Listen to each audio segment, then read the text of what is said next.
सिद्धिभ्यः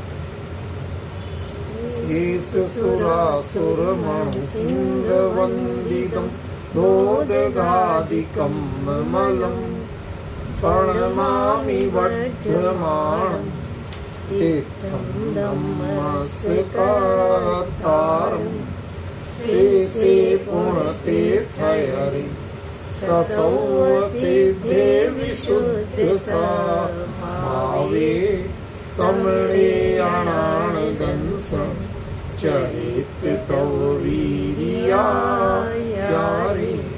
ते सर्वे समगम पतेगमेव पतेगम वन्दामि अवट्टन्ते अर्हन्ते मानुषे कीर्ते कीर्त्या अरिहन्तारम् सिद्धारं तरणमो गणहराणम् अज्ञावैवगाढं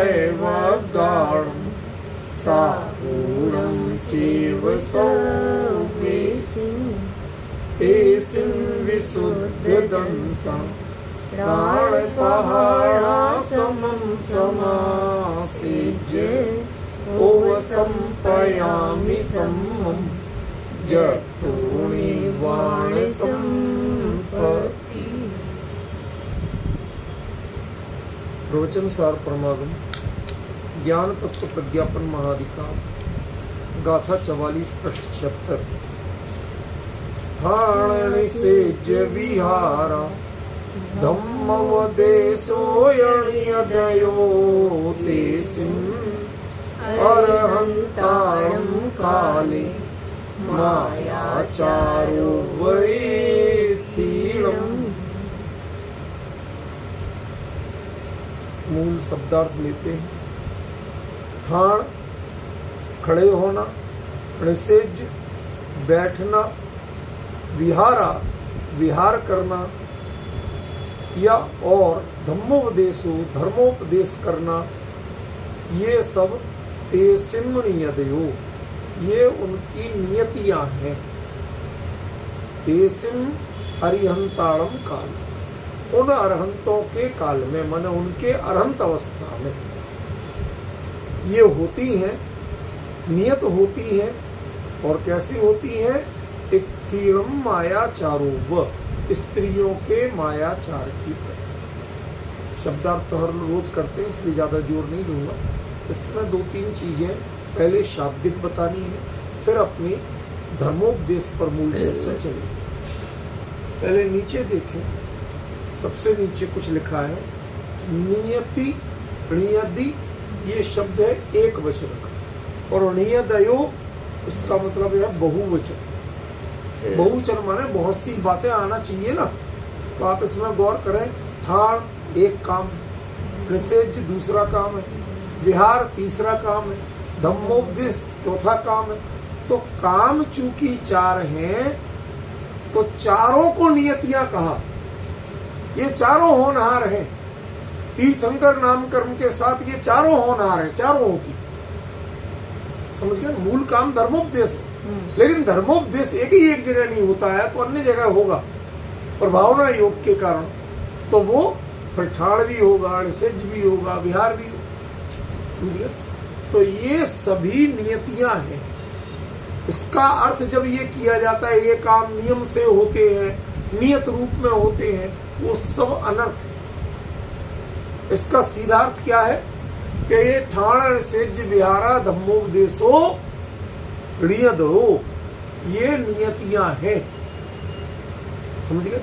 जैसे हम कहते हैं कि आम, अमरूद, अनार, केला ये सब फल हैं।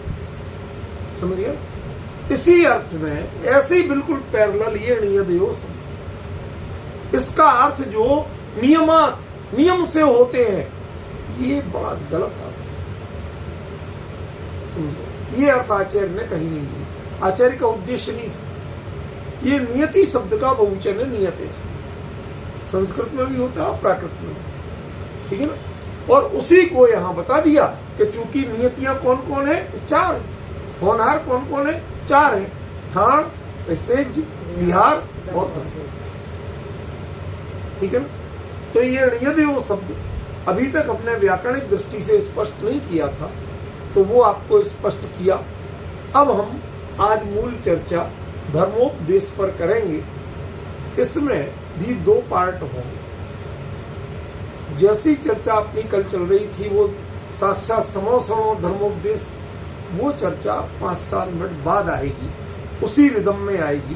पहले कुछ चीजें जानिए। जानना क्या है, आपने पढ़ा होगा इसी प्रवचन सार में मैंने कहा था, आप लोगों ने लिख के भी दिया था कि भगवान की दिव्य ध्वनि या भगवान का जो आदेश कथन है उसको आदेश कहा गया, उपदेश नहीं कहा। याद है? बताया था अच्छी तरह सबको, पीपल में खबर मच है। तो अब वो आदेश था तो धम्मादेशो कहना चाहिए था, उपदेश क्यों? आप ही लोग इतनी तो सावधानी रखा करो कि आप कभी कुछ बताते हो कभी कुछ बताने लगते हो। चक्कर क्या? आचार्य तो ऐसा कर नहीं सकते, भूल चूक तो हमेरी हो सकती है। तो हम अपना अभिप्राय आचार्यों से मिला कि भाई उन्होंने वहां आदेश कहा था या उसी को उपदेश कह रहे हैं, क्यों कह रहे हैं? समझ गए? बताओ शांत। पहले ये बताओ, आदेश, इसमें आ और उप ये दोनों तो है उपसर्ग। मूल शब्द क्या? देश। देश माने, इससे हम देशना शब्द निकालते हैं, तो देश माने कथन, प्रतिपादन। ठीक है? तो मूल काम क्या हुआ? देश, प्रतिपादन, कथन, ये मूल मुद्दा हो। ठीक है ना? अब वो प्रतिपादन परिपूर्णतः है तो हम उसे आदेश कह दें, और निकट के रूप में है तो उपदेश कह दें। मूल बात तो वही देश है ना, दोनों में। ठीक है ना? तो इसका मतलब भगवान का क्या होता है? देश या देशना होती है, ना तो उपदेश है और ना आदेश है। सीधे आदेश किस अपेक्षा कहा गया कि गणधर आदि भी उतना पूरा ग्रहण नहीं कर पाते जितना दिव्य ध्वनि बताती।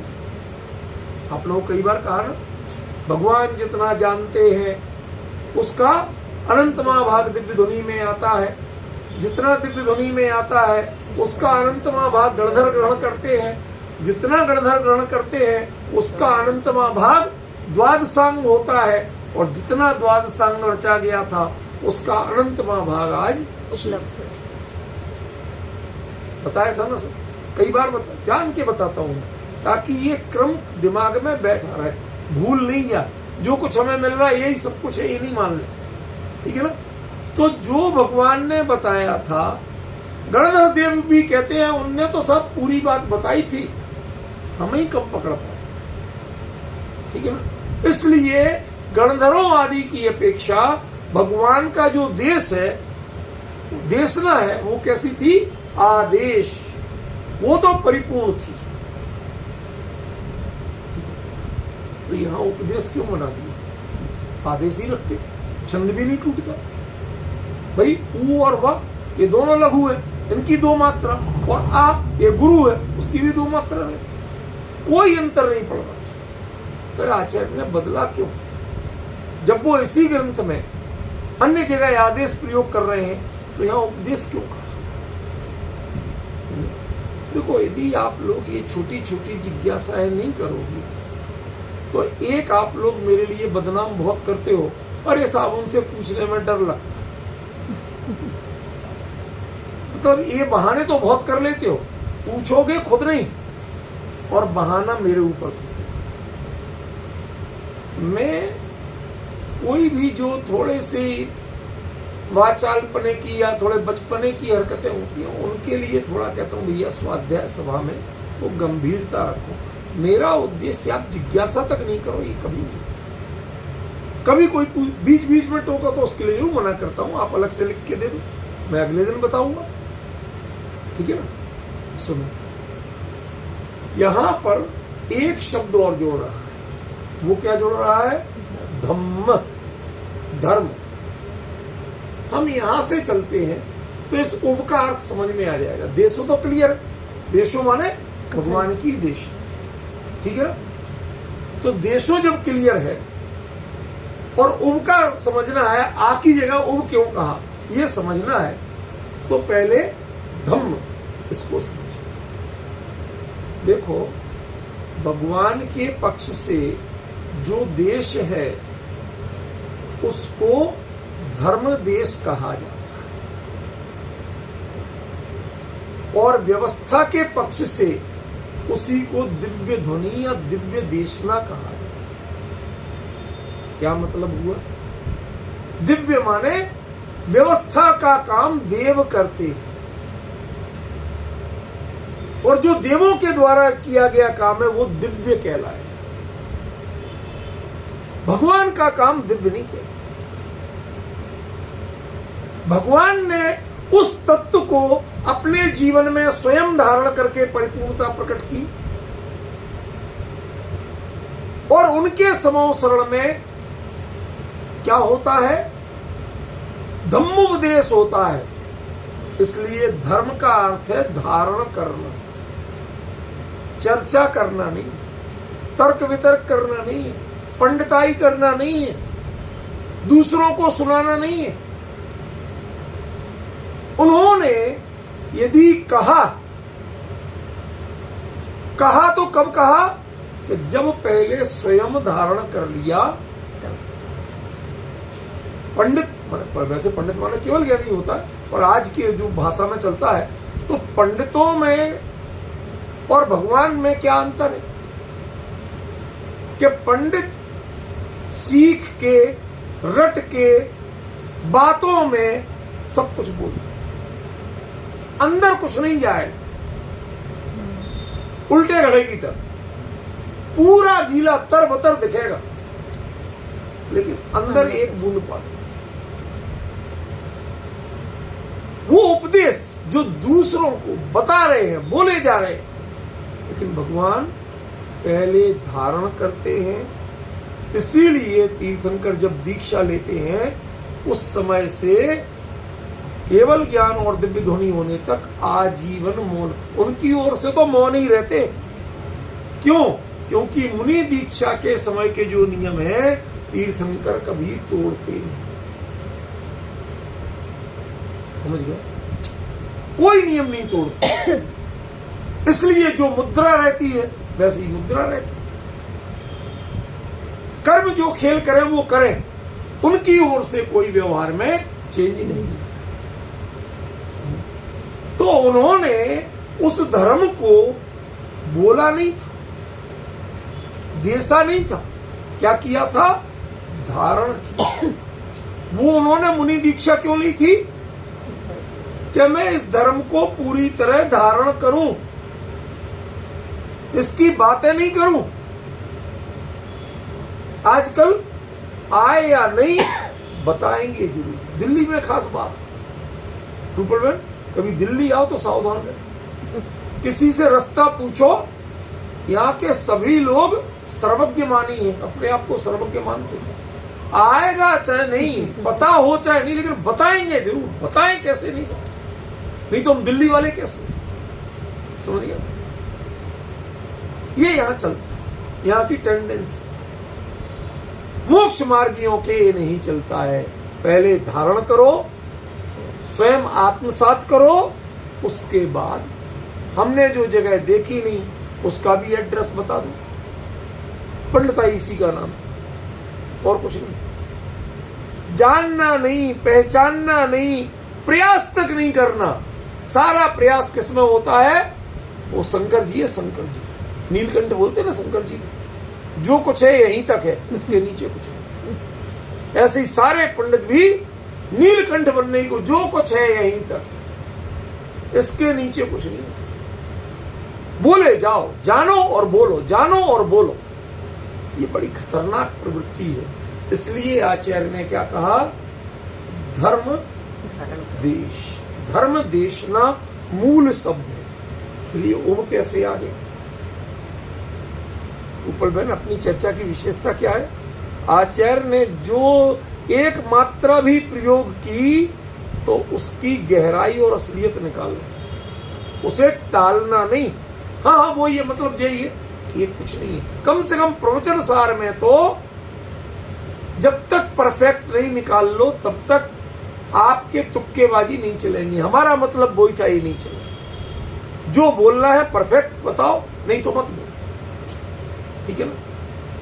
तो जब भगवान की कथन को, प्रतिपादन को धर्म देशना नाम है, तो आचार्य ने यहां धर्म उपदेश नाम क्यों दिया? प्रश्न तो बनता है कि नहीं बनता? समझ में आ रहा? वाकई में ये प्रश्न है, क्योंकि हम प्रवचन सार पढ़े हैं और प्रवचन सार में या तो वो आदेश शब्द प्रयोग करते हैं, समझ गए, और या देशना शब्द प्रयोग करते हैं, देश शब्द प्रयोग करते हैं। धर्म का अर्थ समझ में आ गया। अब ये धर्म का उपदेश क्यों होगी? जब आप आदेश करने वाले हो, समझिए, आदेश करने वाले हो तो आप उपदेश करने वाले कैसे बने? समझ में आ रहा भाई साहब? देखो, इस चर्चा में यहां बैठना है तो ये एक एक मात्रा तक का निर्णय यहां होता है। आचार्य के वचन की एक एक अंगोपांग की प्रामाणिकता समझते हैं पहले, बाकी मर्म और गहराई जरूर समझेंगे, लेकिन पहले ये भी समझते हैं ताकि हमें आचार्य के एक एक वचन के प्रति दृढ़ श्रद्धा न रहे कि इसमें कुछ भी गड़बड़ नहीं और हमने अपनी ओर से कुछ छोड़ा नहीं, ठीक है ना। तो फिर से वापस वहीं आते हैं कि ये उब क्यों है?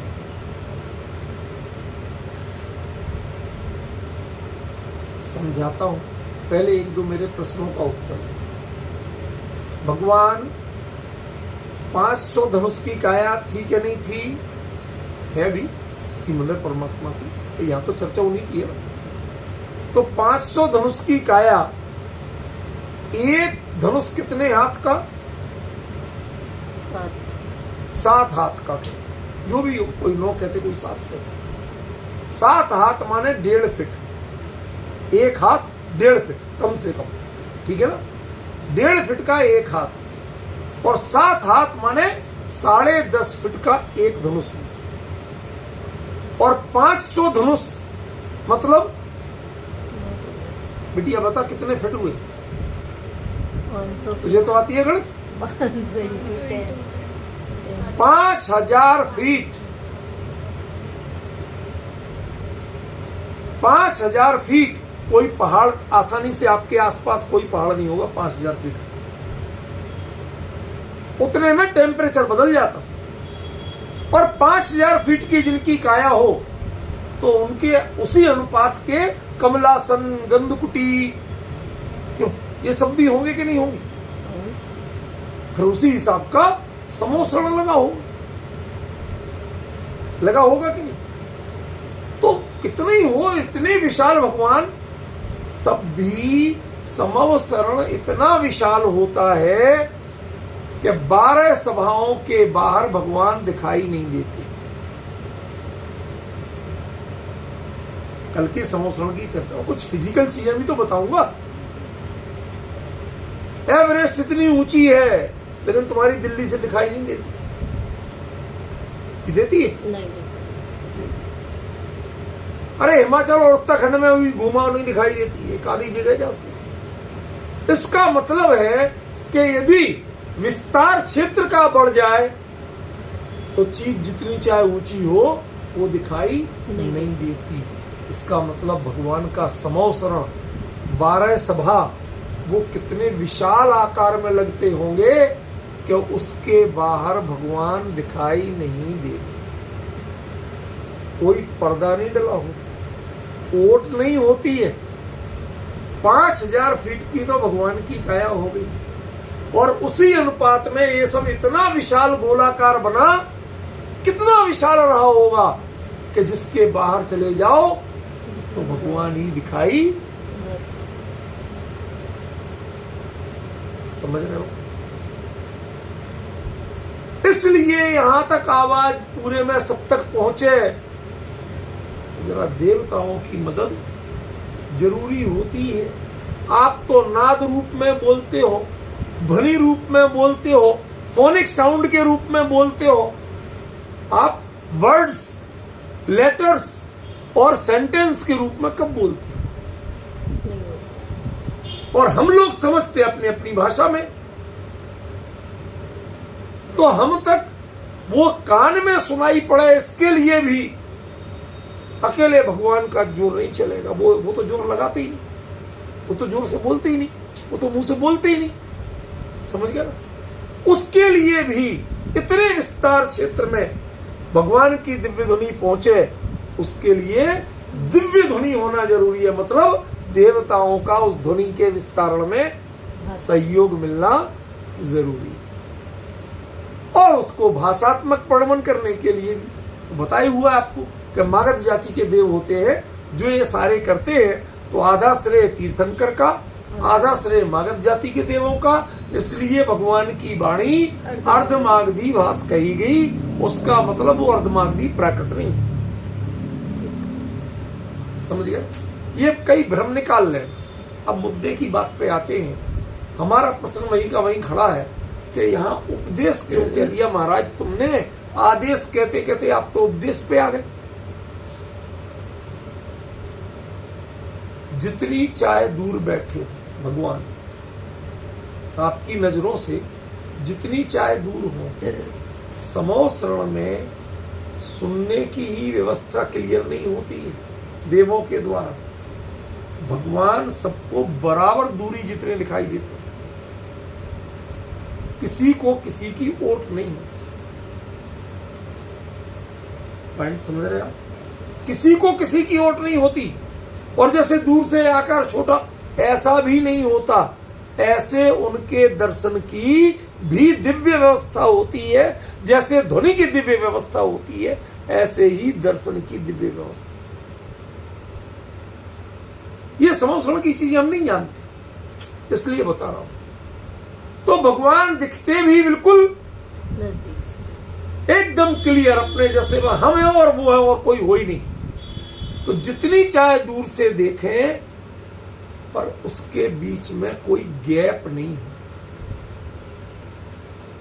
जितना चाहे गैप हो, लेकिन किसी के लिए गैप नहीं। पॉइंट पकड़ में आया? तो सभी कैसे होते हैं? भगवान के निकट होते हैं, उप होते हैं। और दूसरा जो होते हैं निकट, कौन होते हैं भगवान के? कि जो धर्म माने उस वचनों में का जो प्रतिपाद्य है उसको धारण करना चाहते हैं, उसकी पंडिताई करना नहीं चाहते।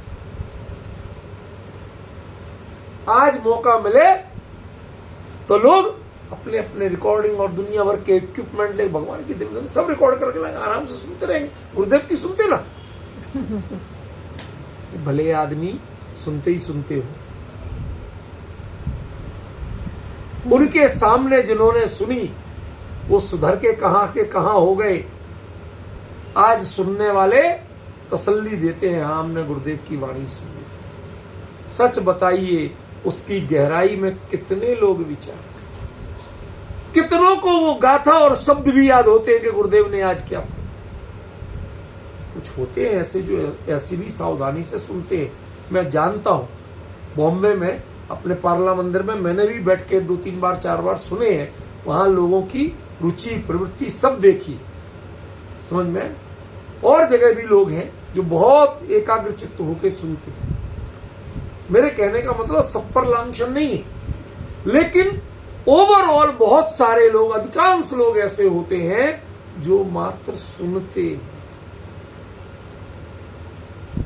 समझने के लिए उपयोग की तन्मयता और जीवन में अंगीकार करें, इसके लिए नहीं। जबकि समो शरण में जितने भी श्रोता होते हैं उनके लिए वो देश के उप होते हैं और धर्म के लिए माने धारण करने के लिए। पूरा अर्थ बदल गया धर्म उपदेश का। इधर से चलना है, इधर से इधर नहीं चलना। भगवान की ओर से तो देश है, किनके लिए? जो उनके नजदीक है। और किन के लिए कि जो नजदीक होके भी धारण करना चाहते हैं, खाली सुनना नहीं चाहते।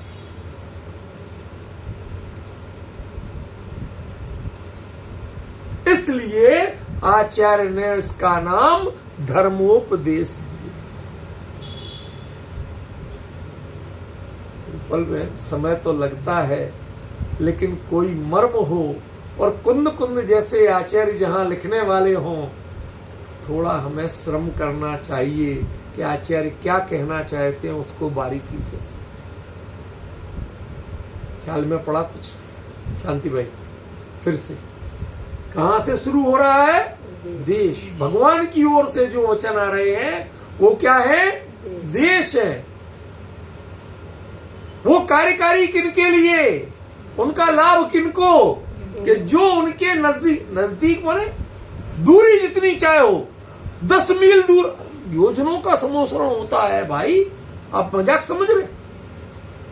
अनुपात वही है, जितने भगवान के काया उसी अनुसार कमलासन, उसी अनुपात में गंधकुटी, उसी अनुपात में फिर 12 कोठों की इतनी विस्तृत सभा। अरे लाख लाख लोग जहां बैठना एक एक कोठे में, तो जगह नहीं लगेगी।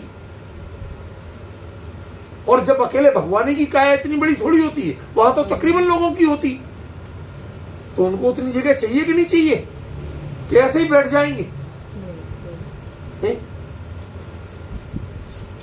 पहचानो जरा क्या कहना चाहिए। वहां पर डबल डेकर व्यवस्था नहीं होती। ये 380 एयर बस नहीं है रूपल में आपकी कि नीचे ही बैठ जाओ, ऊपर बैठ जाओ। समोसरण में कोई नीचे, क्यों? दृष्टि से भगवान बाधित नहीं होना चाहिए, कोई चीज बीच में नहीं आनी चाहिए। समझे? ऐसे समोसरण में चाहे वो 10 मील दूर बैठा हो, तो भी अगल में कौन बैठा, बगल में कौन बैठा, आगे कौन बैठा, पीछे कौन, किसी का किसी को होश नहीं होता है, ना किसी पर कोई ध्यान देता है और ना किसी को विकल्प आता।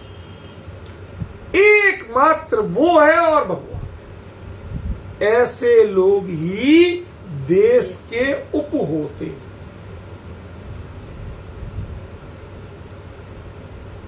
और जो उप हो पाते हैं, भगवान के इतने नजदीक हो पाते हैं, वो कौन होते हैं? उनकी और पात्रता क्या होती है कि वो धारण करने के लिए पहुंचते हैं तो उप होते हैं।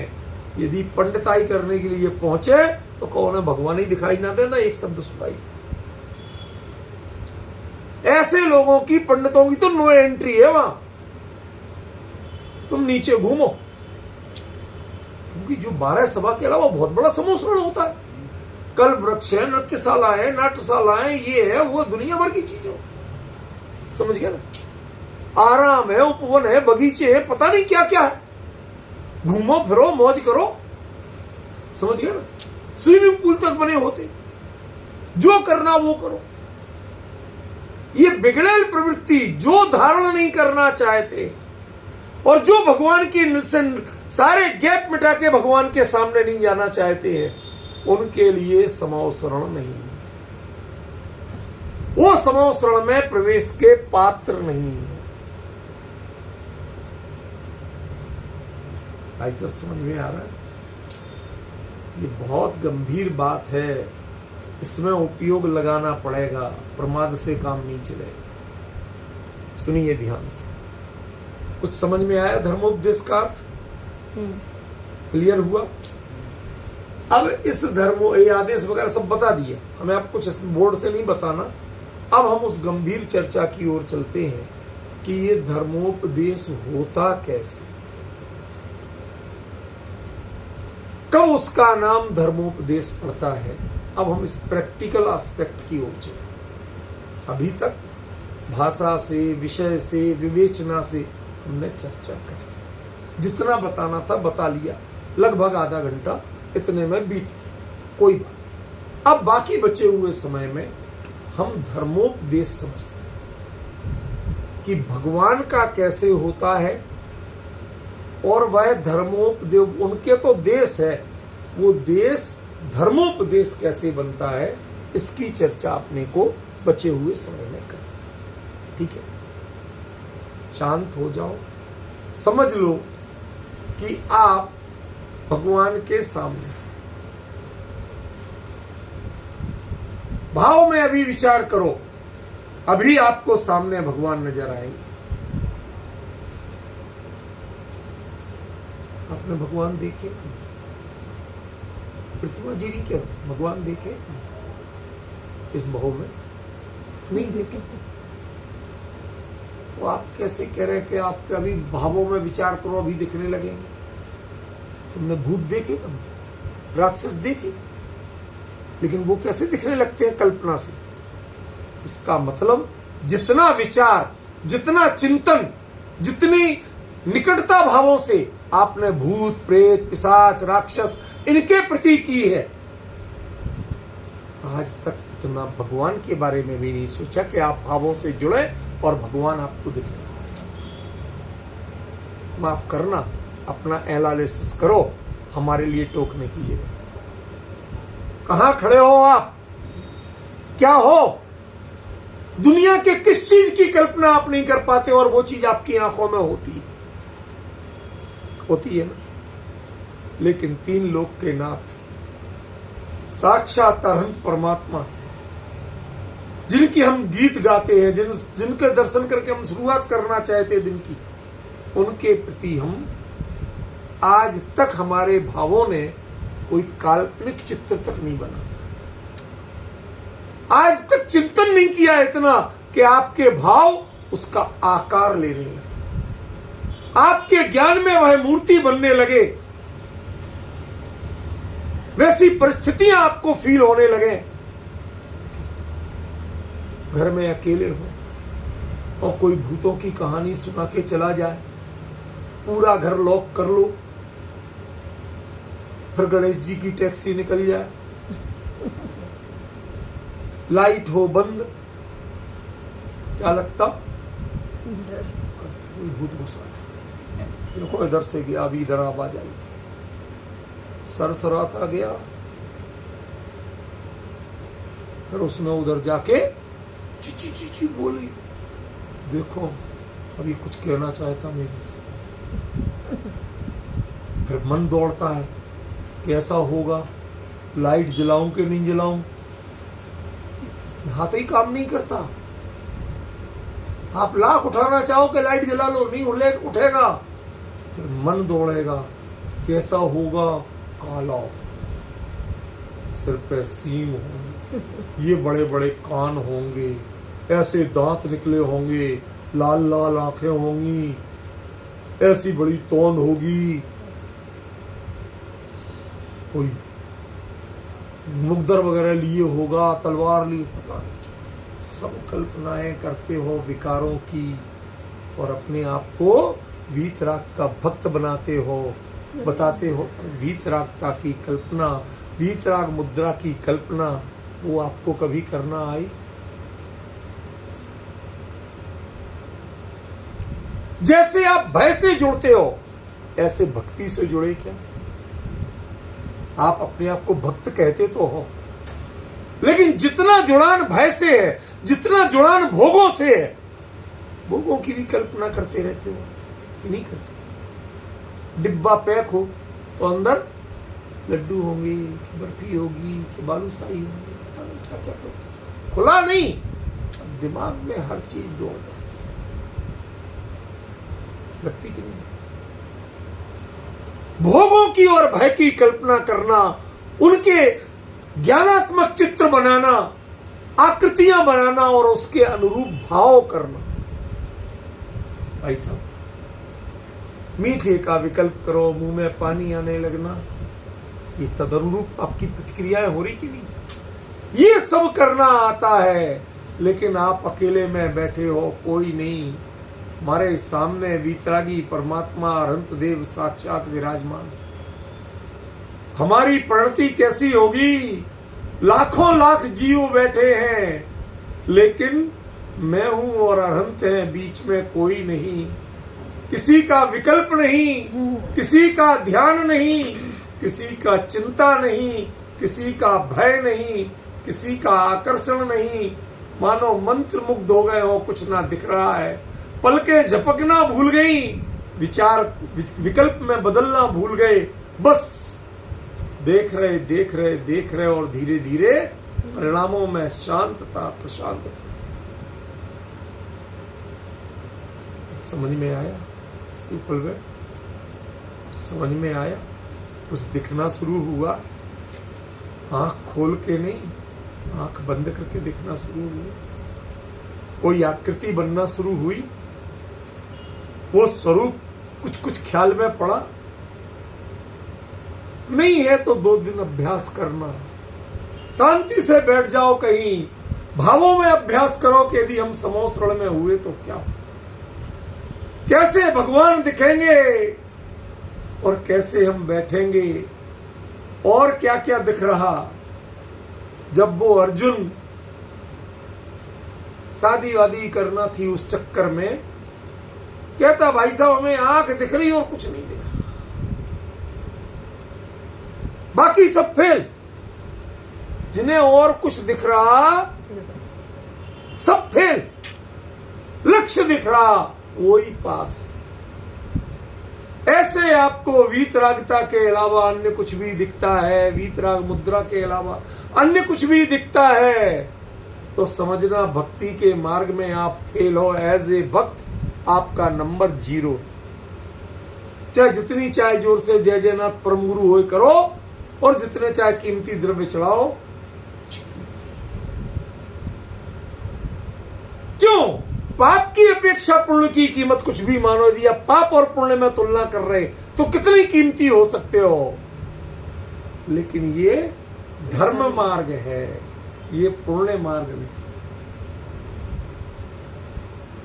ख्याल में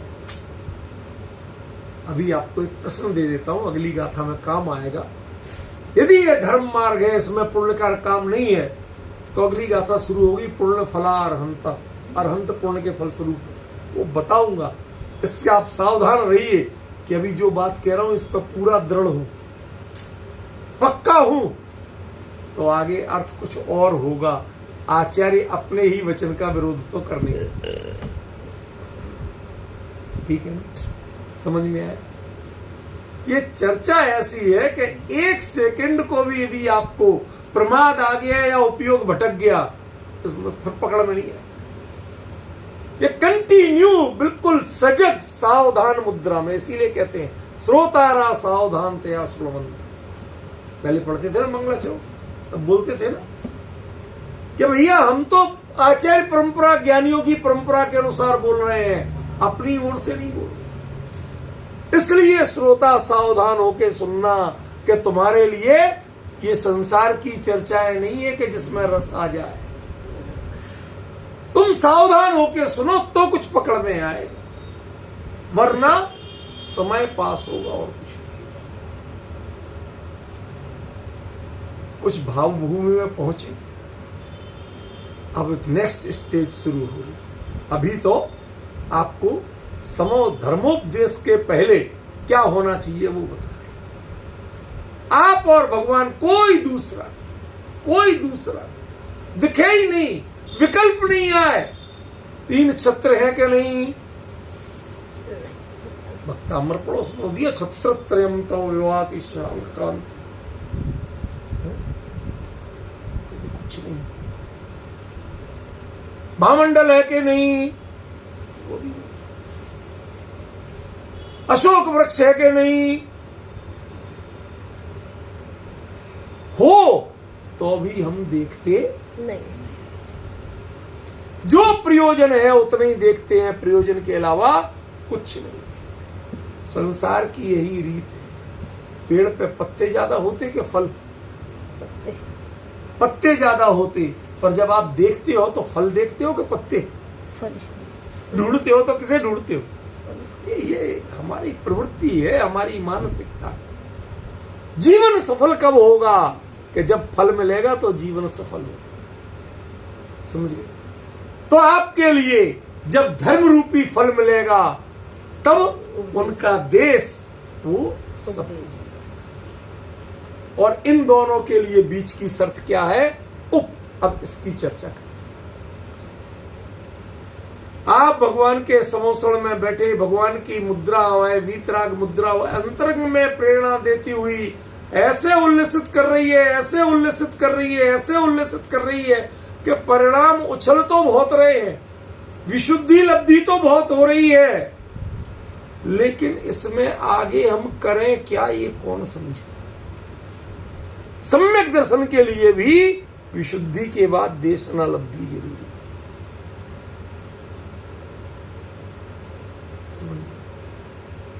इतने में भगवान की ओंकारमयी धुन,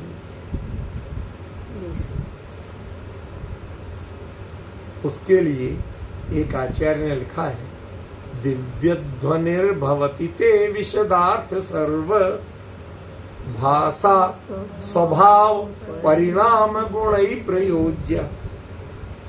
मानतुंग आचार्य भक्तामर में लिखते हैं ना स्तोत्र में, दिव्य ध्वनिर्भवति ते। अब देख ये यहीं पर ये कह रहे धर्मोपदेश होता है और वो कहती है कुछ ना कुछ अंतर तो है। किसकी दृष्टि कहां है ये पकड़ना सीखना। पर नीचे की पंक्ति में 2-3 बातें अच्छी कही, भाषा स्वभाव परिणाम और गुण। यदि वो ध्वनि है और आपके पास आकर के भाषा रूप में नहीं परिणमी, इसका मतलब आप उसका ग्रहण नहीं करना चाहते।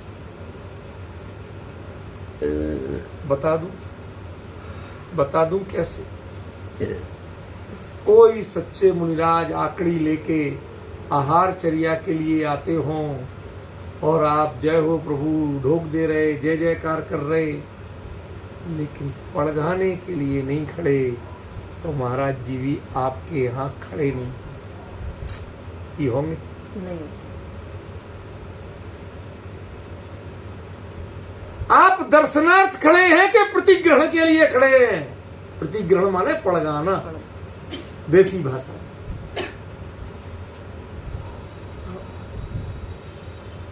आप प्रतिग्रहण के लिए खड़े हो तो ढोक वोक बाद में देना, पहले प्रतिग्रहण की क्रिया करो।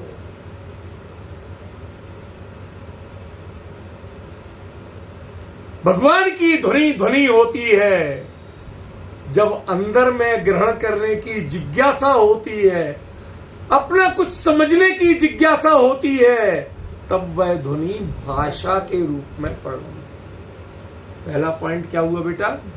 भाषा।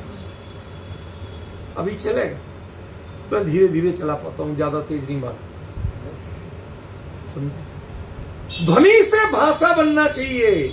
और भाषा कब बनेगी? अन्यथा वो ओंकार वही ध्वनि में गूंजती रहेगी, आप तक पहुंचेगी ही नहीं।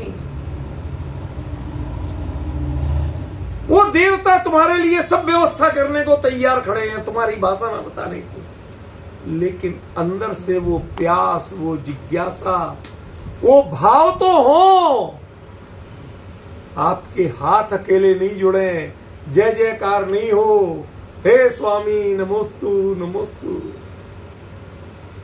ये अब आप डिफरेंस समझ रहे?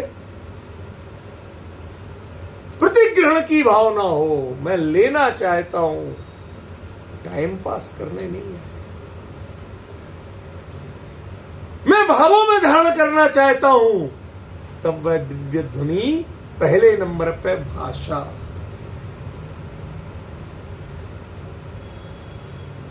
भाषा कैसी है? पौद्गलिक। कहा ना, शब्द पुद्गल की पहली पर्याय कही, शब्दों बंदो सोमो थूलो संठाण भेदतम छाया उज्जो दादो सैया पुगल दम बस पंचाया। शब्द क्या है? पौद्गलिक है। लेकिन यहां क्या कहा? वह तुम्हें भाषा रूप में बदले तो तृप्त मत हो जाना, नहीं तो पंडित बन के रह जाओगे, रट के रह जाओगे। स्वभाव वो आपके अंतरंग त्रिकाली गायक स्वभाव में रिफ्लेक्ट होना चाहिए। भगवान ने क्या, वो आपको अंदर में अपने स्वरूप में दिखना चाहिए। प्रतीत होना चाहिए, सीधे अंतर में उतरना चाहिए। यदि आपका उपयोग उस जिज्ञासा स्वरूप आत्महित विषयक नहीं थी तो वो भाषा बन भी जाएगी तो उससे आत्महित क्या समझ में। इसलिए भाषा बनी तो वो क्या कहेंगे, देव, मागध जाति के देव, हमने इसलिए भाषा में कन्वर्ट नहीं किया था कि तुम इसके द्वारा स्वभाव नहीं समझो, शब्दों को रट लो। ये शब्दों को रटना पंडिताई है और स्वभाव में पहुंचना, स्वभाव को पहचानना, ये वास्तव में पात्रता है। परिणाम स्वभाव में मिला तो, लेकिन आपकी परिणति उससे तन्मय हुई कि भिन्न बनी रही, प्रशंसा करती रही उसकी कि प्रशंसा करने का होश ही नहीं था, उसमें तन्मय हो गई।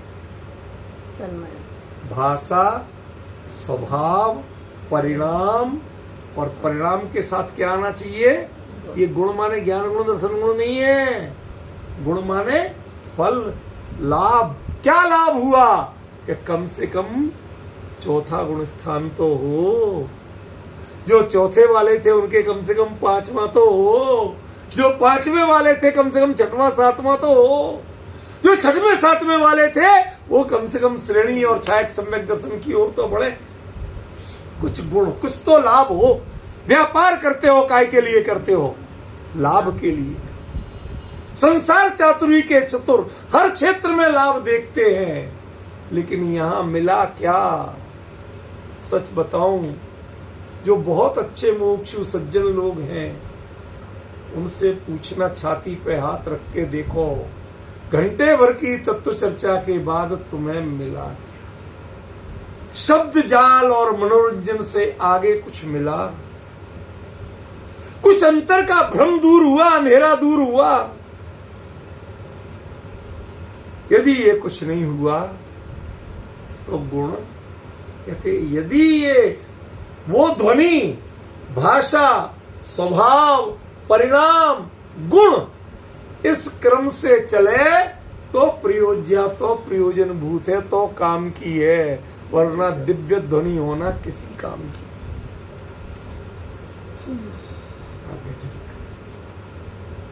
मैं पूछना चाहता हूं, आप लोगों में से भक्तामर की ये पंक्ति किस किस ने नहीं पढ़ी थी?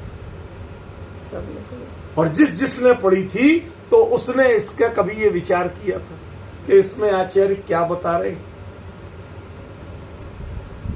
शब्दों का ज्ञान था, भाषा, स्वभाव, परिणाम, गुण ही प्रयोज्य, वो प्रयोज्य है, वो प्रयोजन भूत है, आपके लिए काम की है। दिव्य ध्वनि आपके लिए दिव्य है, अद्भुत है। कब कि जब वह धर्मोपदेश बने, ये कुंद कुंद ने खड़े कर सकाया, इस सारे चीज का सार आया। आप अपने आप को सुधारने के लिए भी तत्पर हो, देश के भी तत्पर हो, और देश ना जिनकी है उनके भी निकटतम हो। तीसरा किसी का विकल्प नहीं हो, ना देवों का विकल्प हो, ना गणधरों का विकल्प हो। तो मैंने एक बात बताऊं, कई बार मैं आपको ये नहीं कहता, प्रवचन सार जब से चल रहा है, इतने साल हो गए, कि कुंद कुंदाचार्य देव ने साक्षात सुनी भगवान की वाणी, उन्होंने गणधरों से पूछ के नहीं सुनी थी, और जो डायरेक्ट समझा वो यहां आके लिखा प्रवचन सार में। ये कितनी बार कहता हूं, आज रिफ्लेक्ट हो रहा है, इस धम्मोपदेशों में रिफ्लेक्ट हो रहा है। वो कहते इतने क्लोज थे कि हमें गणधर दिखे ही नहीं, पता ही नहीं कौन था कौन नहीं। अष्ट प्रातिहार्य नहीं दिखे, अष्ट मंगल नहीं दिखे, गणधर नहीं दिखे, अन्य मुनिराज नहीं दिखे, वो सौधर्मेंद्र नहीं दिखा जिसने सारी व्यवस्था की, वो कुबेर नहीं दिखा जिसने इतना दिव्य समोसरण बनाया, कोई कुछ नहीं दिखा, ना रत्न दिखे, ना परपोटे दिखे, अशोक वृक्ष भी नहीं दिखा, बस भगवान दिखे मैं भावों से उनके निकट निकट निकट निकट इतने निकट हो गया कि सब कुछ दिखना बंद हो। 64 चमर डुल रहे थे, वो भी नहीं दिखे हमें। ऐसा अद्भुत भावमंडल था, वो भी नहीं दिखा। उसमें मैं अपने भाव नहीं देख पाया। क्या कह रहा हूं, क्या कह रहा हूं? कितना बड़ा सौभाग्य होगा रूपल में कि जब कोई भगवान के भावमंडल में अपना भाव नहीं देख पाए। समझे? मतलब वो तद्भाव मोक्षगामी है। देखे, जब भाव होने ही नहीं है तो दिखेंगे कहां से?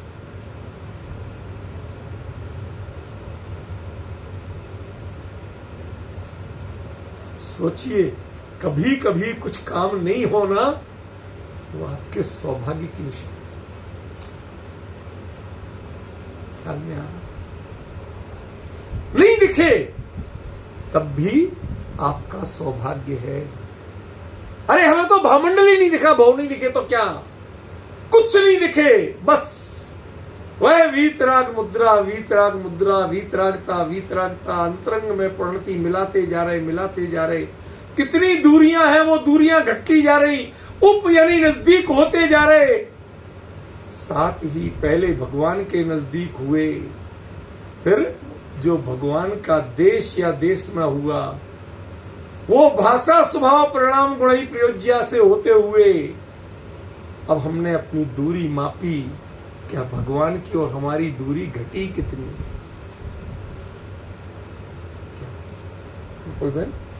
जब पहली बार अमेरिका जा रहा था ना, एक ही बार गया, दूसरी बार गया ही नहीं, जाने का राग ही नहीं। तो ठीक है, हुआ है, कोई कुछ नहीं है। आप लोगों के सामने बैठ के जो तत्व चर्चा करने में जो आनंद है, वहां जाके ना ऐसी गंभीर चर्चा होती है ना कोई। सब मोह माया इधर उधर की बातें दिखाते हैं। सब कहते हैं हमारा देश कैसा लगा, यहाँ की व्यवस्था कैसी लगी। तुम्हारे ये देखने में नहीं आया था। हमारे आचार्यों ने, हमारे ज्ञानियों ने क्या दिखाया, हमें अपने देश में क्या मिला, हम तो वो दिखाने आए थे। तुम्हें कुछ दिखा क्या? तो जब फ्लाइट में जा रहे थे, फ्लाइट उड़ी, 2-4 घंटे हो गए, थकान थी, बैठे बैठे फंसे फंसे खड़े हो गए। अब गैलरी में खड़े नहीं हो सकते, तो बीच में काउंटर वाउंटर बने रहते ना, उधर कहीं खड़े हो गए एक साइड। तो वो एयर होस्टेस क्या सोचे कि शायद इन्हें कोई भूख लगी हो। भैया कुछ नहीं चाहिए, मैं कुछ नहीं लेता, खड़ा तो रहने दे साइड में। अच्छा, अब स्क्रीन लगी थी, उस पर डिस्टेंस आ रहा था, स्पीड इतनी, दूरी इतनी। 15 मिनट बाद देखा तो पता चला 100 किलोमीटर 200 किलोमीटर कम हो। अब इतने ही बचे। ऐसे होते होते वो आपका प्रशांत महासागर भी पार कर। अब और कितना रहा? ऐसे जिसको भावों में भव्यता की दूरी कम होती दिखे, मोक्ष निकट आता दिखे, तब समझना कि हमने उस वाणी, उस देशना, उसमें से अपने उप हो करके धर्म माने कुछ धारण किया। और यदि ये नहीं हुआ तो माफ करना, वाणी हुई, वचन भी हुए, बहुत सारे काम हो गए, लेकिन धर्मोपदेश नहीं। तीर्थंकर का धर्मोपदेश, वीतरागी केवली परमात्मा का धर्मोपदेश, वह उनके बोलने मात्र से नहीं होता और आपके सुनने मात्र से नहीं होता। इसकी प्रक्रिया सारी भावों में होती है, शब्दों में होती ही नहीं है, देह में होती ही नहीं है। हम इसकी प्रक्रिया देह में करना चाहते, संयोग में करना चाहते हैं, शब्दों में करना चाहते हैं, जबकि इसकी प्रक्रिया घटित होती है भावों। बहुत अद्भुत, बहुत अद्भुत। एक बार विचार करो, धर्मोपदेश हो रहा हो, भगवान की, आपने कहा ना ओंकारमयी धुनी सा, वो ओंकारमयी क्यों कही जाती है? मैं बिल्कुल नहीं मानता कि भगवान की ओंकारमयी ध्वनि, क्षमा करना। क्यों? ओंकार ये तो भाषात्मक रूप है, ये ध्वनि का रूप थोड़ी है। ध्वनि और भाषा में तो अंतर होता है। बताता क्यों कही जाती है, फिर भी क्यों कही जाती है बताता। ओ इधर से नाभि से वायु चलती हुई, कहीं कोई टकराव है, कोई अंदर का अवयव कहीं भी डिस्टर्ब हो रहा, दा बोलो तो जीभ ऊपर में हो रही, चा बोलो तो नीचे हो रही, कहीं कोई डिस्टर्ब हो रहा, सीधा चला और रुक जाओ, सब अंदर, अब बाहर कुछ नहीं। कुछ समझे क्या कहा मैंने? बिना किसी व्यवधान के, बिना किसी विरोध के, बिना किसी टकराव के जो देशना चली आ रही है, उसे अपने में संभालो और बंद कर जाओ। उसके बाद उसके निकलने के, आने और जाने का कोई मार्ग नहीं रहे, वो अंदर में गूंजती रहे। पूरे आत्म प्रदेश झंकृत होते हैं। ऐसे एक एक प्रदेश में वह तत्व ज्ञान अंदर में झंकृत हो तो उसका नाम है धर्मोपदेश। और यदि इस भूमिका तक नहीं पहुंच पाए तो भाई साहब आप पढ़ ही रहे हो, पहुंचे नहीं। पढ़ना जुदी चीज है और वहां पहुंचना जुदी चीज है।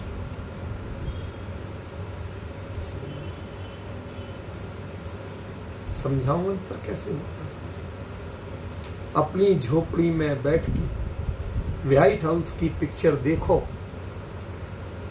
दिख तो रही है लेकिन कुछ उसकी फीलिंग आ रही है। राग द्वेष कुछ भी कर लो, क्या बोल रहा हूं भाई साहब, राग द्वेष मोह कुछ भी कर लो, लेकिन संवेदना नहीं ले सकते। प्रशंसा करो, बुराई करो, समझ गया, कुछ भी कर लो, लेकिन व्हाइट हाउस वाली फीलिंग ले सकते हो। ऐसे ही जो शब्दों में भगवान की वाणी धर्मोपदेश के बारे में खेलते हैं, वो उन्हें एहसास तो अपनी झुपड़िया का है, उसका एहसास ही नहीं जगा तो उसके बारे में राग द्वेष के अलावा कुछ कर सकते नहीं। पिछली गाथा में आया था ना, तेस विमूढ़ो रत्तो दत्तो या बंधमो। इस जिन वाणी के, भगवान की वाणी के बारे में, धर्मोपदेश के बारे में, जो ऐसे अपने घर में बैठ के सुनते हैं, उनके पास जाके नहीं सुनते। मुझे क्या आता है पंडिताई, उसके हिसाब से कुंद कुंद का अर्थ करते हैं। कुंद कुंद क्या कहना चाहते हैं, उनके नजदीक जाके समझने की चेष्टा, उनके लिए धर्मोपदेश नहीं। उन्हें एहसास भी नहीं हो सकता कि वास्तव में धर्मोपदेश होता है। दिव्य ध्वनि होती क्या होगी, भगवान की वचन कीर्ते कैसे होंगे, और वह धर्मोपदेश तक परिणत कैसे होते।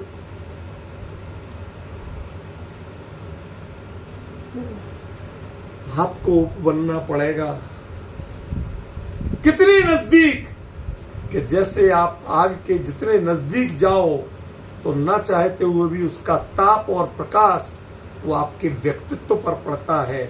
ऐसे ही भगवान के देश के, उनके व्यक्तित्व के, उनकी देशना के इतने नजदीक जाओ, इतने नजदीक जाओ कि उसका प्रभाव आपके जीवन पर धर्म के रूप में पड़ने लगे, धारण के रूप में पड़ने लगे, आप मोक्ष मार्गी बन जाएं, तब उसका नाम धर्मोपदेश है।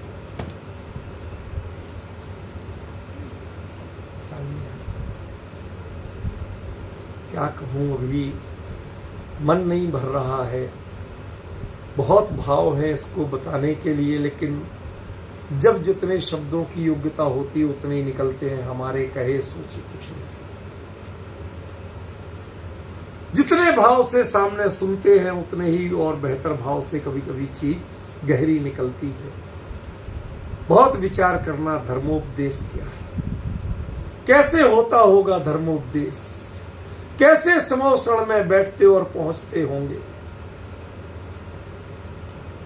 हम मंदिर में जाते हैं, भगवान कम दिखते हैं, बाकी सब पहले दिखते हैं। समोसण में कोई जाता है, इंद्र फालतू में ही ये 64 चमर लगाते, डुलाने वाले फालतू में डुलाते, भक्त तो देखते ही नहीं है। जो भक्त होते हैं ये दिखते ही नहीं, और दिख जाए तो भक्त नहीं है, समोसण के पात्र। फिर वो वीतराग मुद्रा क्या रही कि जिसके आगे चमर दिख गए, जिसके आगे भामंडल दिख गया, जिसके आगे छत्रत्रय दिख गए, जिसके आगे अष्टप्रातिहार दिख गए, भूल जाओ आप समोसण पहुंचे ही नहीं। धर्मोपदेश आपने सुना ही नहीं, उसके पार्ट नहीं बने आप। क्यों? क्योंकि यदि बीच में कोई और दिख रहा है, किसी और का विकल्प भी है, एहसास भी है, तो आप धर्मोपदेश के क्षेत्र में।